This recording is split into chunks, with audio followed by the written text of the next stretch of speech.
Hello ဒီနေ့ကတော့ရိုးရိုးရှင်းရှင်းနဲ့ပေါ့နော်တီးဆောင်ပဲကလန်ဟင်းချက်စားဖြစ်ပါတယ်ခင်ဗျာကဲအဲ့ဆိုရင်ကျွန်တော်ဘယ်လိုမျိုးချက်စားလဲဆိုရင်တော့ဆက်လက်ပြီးတော့တူတူတော့ကြည့်ကြရအောင်ရှိတာလေးနဲ့ဝအောင်စားမယ်ကဲဒါလေးတွေကြတော့အစင်သေးပြင်ဆင်ထားတဲ့ပစ္စည်းတွေပေါ့နော်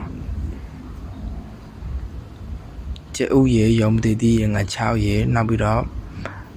ပဲဝါရေပေါ့နော်ဒါကြတော့ထိုင်းပဲဝါပေါ့နော်ပြီးလို့ရှိရင်တော့အာလူးပါမယ်အာလူးကျတော့ကျွန်တော်အနေငယ်ပြုတ်ထားတယ်ပေါ့နော်ပြီးရင်တော့ငရုတ်သီးထောင်းထားပါတယ်ခင်ဗျာ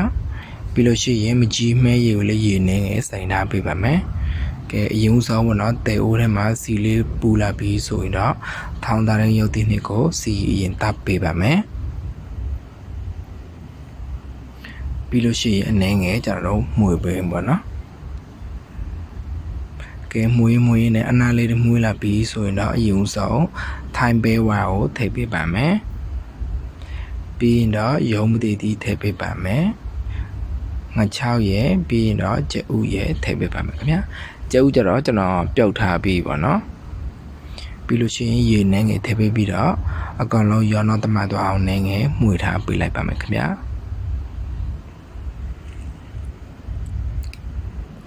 ကဲမွေလုံးနှက်တော့ပြီးဆိုရင်တော့အဖုံခဏလောက်ပိတ်လိုက်ပါမယ်ခင်ဗျာကဲရေလေးပုတ်ပုတ်လေးဆူလာပြီးဆိုရင်တော့အဖုံပြန်ဖိပေးပါမယ်ခင်ဗျာပြီးရင်တော့နောက်ထပ်နေငယ်ဆက်မွေပေးလိုက်ပါမယ်ခင်ဗျာ